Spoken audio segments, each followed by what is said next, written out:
Praise the lord. ప్రభునందు ప్రియులైన దేవుని పిల్లలారా, మీ అందరికి కూడా గొప్ప శుభవార్త అండి. కల్వరి మార్గం గ్లోరియస్ చర్చిలో ప్రతి శనివారం ఉదయకాలం 10 గంటలకు స్వస్థత ఆరాధన జరుగుతుంది. మరి స్వస్థత విడుదల పరిచయం ఎంతో అద్భుతంగా పరిశుద్ధాత్మ దేవుడు జరిగిస్తూ వస్తున్నారు. ఇప్పటికే ఈ ఆరాధనలో మరి అనేకులు పాల్గొని, పలు ప్రాంతాల నుంచి ప్రజలు పాల్గొని మరి అనేక మంది బంధకాల్లో ఉన్నవారు విడుదల పొందుకుంటున్నారు, రోగులు స్వస్థపరచబడుతున్నారు, మరి చాతబడి మాంత్రిక శక్తులతో పిడిమబడుతున్న వారు విడుదల పొందుకుంటున్నారు, మరి శక్తివంతమైన వాక్యము ద్వారా బలపరచబడుతున్నారు, పరిశుద్ధాత్మ చేత నింపబడుతున్నారు. మీరు కూడా ఏ సమస్యలో, బాధలో ఉన్నా, బంధకాల్లో ఉన్నా మీరందరూ కూడా ఈ ఆరాధనలో పాల్గొనండి, దైవ దీవెనలు పొందుకోనండి. దేవుడు మిమ్మల్ని దీవించునుగా. Praise the lord. ప్రభునందు ప్రియమైన దేవుని పిల్లలందరికీ నా ప్రత్యేకమైన శుభములు క్రీస్తు పేరట తెలియచేస్తున్నాను. ప్రియులారా, కల్వరి మార్గం పాల్పుద్ది మినిస్ట్రీస్ వారి ఆధ్వర్యంలో ప్రతి ఆదివారం 2 ఆరాధనలు జరుగుతున్నాయి.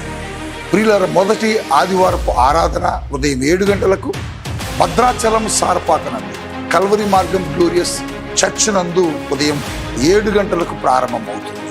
అలాగనే 2వ ఆరాధన హైదరాబాద్, సికింద్రాబాద్ జంట నగరాల్లో ఉన్న తార్నాక నందు, తార్నాక మెట్రో స్టేషన్ దగ్గర సల్మన్ హోటల్ ప్రక్కన ప్రెసిడెంట్ కన్వెన్షన్ ఏసీ ఫంక్షన్ హాల్లో సాయంత్రం 6 గంటలకు ఆదివారపు ఆరాధన, స్వార్థ స్వస్థత విడుదల ఆరాధన జరుగుతుంది. ఇప్పటికే ఈ ఆరాధనలో వేలాది మంది ప్రజలు భాగ్యనగరం నుంచి పాల్గొని, అనేక ప్రాంతాల నుంచి పాల్గొని దైవ దీవెనలు పొందుకుంటున్నారు. మీరెందుకు ఆలస్యం చేస్తున్నారు? రండి.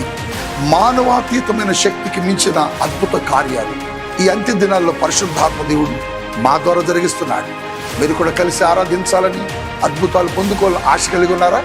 రండి, ఆరాధించండి.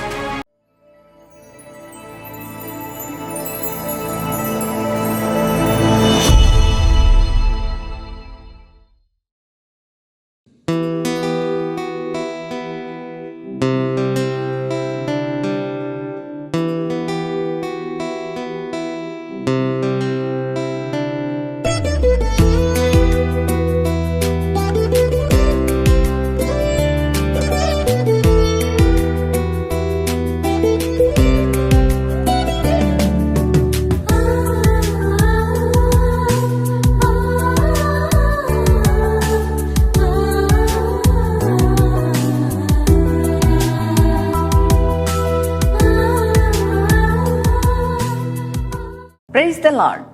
యేసుతో ప్రతిదినం మన ఆధ్యాత్మిక కార్యక్రమానికి మిమ్మల్ని అందరినీ ప్రేమతో ఆహ్వానిస్తూ మీ అందరికీ నా హృదయపూర్వకంగా నా తెలియజేస్తున్నాను. ప్రియపిల్లలారా, మరి బాగున్నారా మీరంతా?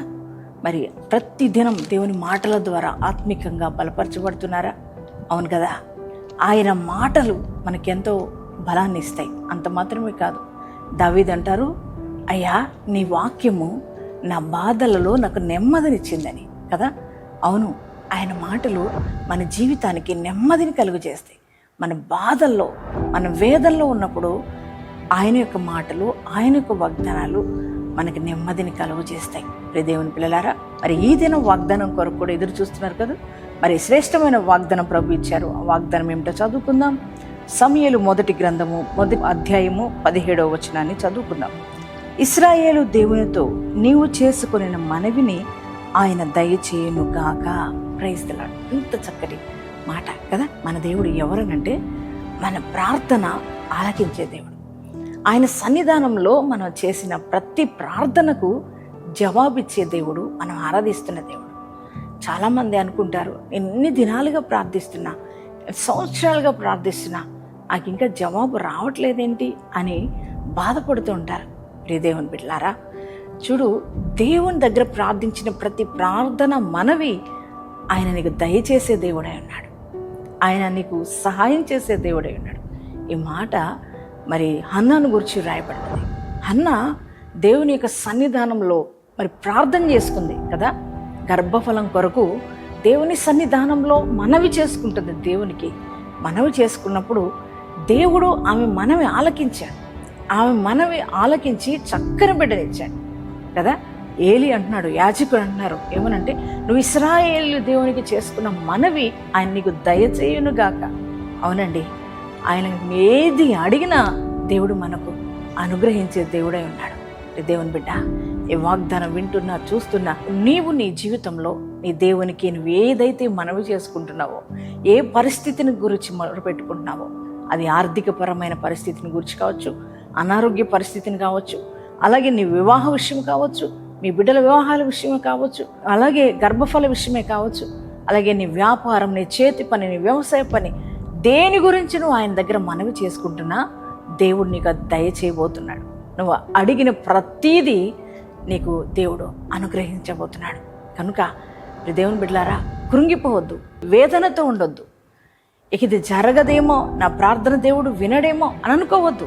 నీ దేవుడు సన్నిధిలో నువ్వు చేసే ప్రార్థనకు జవాబు రాబోతుంది. దేవుడు అదే చెప్తున్నాడు ఈరోజు నీకు. ఇశ్రాయేల్ దేవునికి నువ్వు ప్రతిరోజు ఏదైతే మనవి చేసుకున్నావో అది నీకు దయచేయబోతున్నాడు దేవుడు. నమ్ముతున్నారా? మరి అన్న ప్రార్థించుకున్నప్పుడు, మనవి చేసుకున్నప్పుడు తన ప్రార్థన దేవుడు విన్నాడు. తన మనవిని దేవుడు ఆలకించి చక్కని కుమారునిచ్చాడు. అదే దేవుడు ఈ రోజున నీ మనవి కూడా నేను ఆలకిస్తా, నువ్వు అడిగింది నీకు దయచేస్తానని దేవుడు నీతో చెప్తున్నాడు. అందుని బట్టి, ఈ వాగ్దానాన్ని బట్టి ధైర్యం తెచ్చుకో. మరి ఈ వాగ్దానం ఇచ్చిన యేసయ్యకు థ్యాంక్స్ చెప్పు. అంత మాత్రం మీకు అది వాగ్దానాన్ని ఎత్తిబట్టి ప్రార్థన చేయి. దేవుడు ఖచ్చితంగా నీ జీవితంలో గొప్ప కార్యమై చేయబోతున్నాడు. మరి అందరం కలిసి ప్రార్థన చేసుకుందామా? Thank you father. పరిశుద్ధ మహోన్నతుల నీకు వందనాలు, స్తోత్రాలు. ఈరోజు మీరు ఇచ్చిన వాగ్దానాన్ని బట్టి నీకు వందనాలు నాయన. ఎంతమంది ఈ వాగ్దానం రిసీవ్ చేసుకున్నారో వారందరి జీవితాల్లో ఈ వాగ్దానం నెరవేర్చబడును గాక. తండ్రి, నీకే స్తోత్రాలు చెల్లిస్తున్నాం అయ్యా. బిడ్డల జీవితాల్లో నీ గొప్ప కార్యాలు దయచేయండి. బిడ్డలు లేని వరకు బిడ్డలు దయచేయండి. ఉద్యోగాలు లేని వారికి ఉద్యోగాలు దయచేయండి. సొంత గృహం లేని వారికి సొంత గృహాలు దయచేయండి. అనారోగ్యంతో బాధపడుతున్న వారికి ఆరోగ్యం దయచేయండి అయ్యా. వ్యాపారాలు దీవించండి, చేతి పని దీవించండి, వ్యవసాయ పని దీవించండి ప్రభా. అలాగే నా తండ్రి అయ్యా, సేవాపరంగా అయ్యా నా తండ్రి ఏ అవసరతలతో పిల్లలు ఉన్నారో వారి యొక్క సేవను ఆశీర్వదించమని ప్రార్థిస్తున్నాం ప్రభా. కోర్టు కేసుల్లో విజయాన్ని బిడ్డలకి దయచేయండి. భూ వివాదాలన్నీ పరిష్కరించమని ప్రార్థిస్తున్నాం ప్రభా. ఆ రీతిగానే ప్రభా, ఈరోజు మ్యారేజ్ డేస్ బాడీస్ చేసుకుంటున్న ప్రతి వారి జీవితంలో నూతన కార్యాలు జరుగును గాక ప్రభా. ఈ దినమంతా నీ సన్నిధి మాతో ఉంచి నడిపించండి. యేసు నామములో ప్రార్థిస్తున్నాం తండ్రి, ఆమేన్.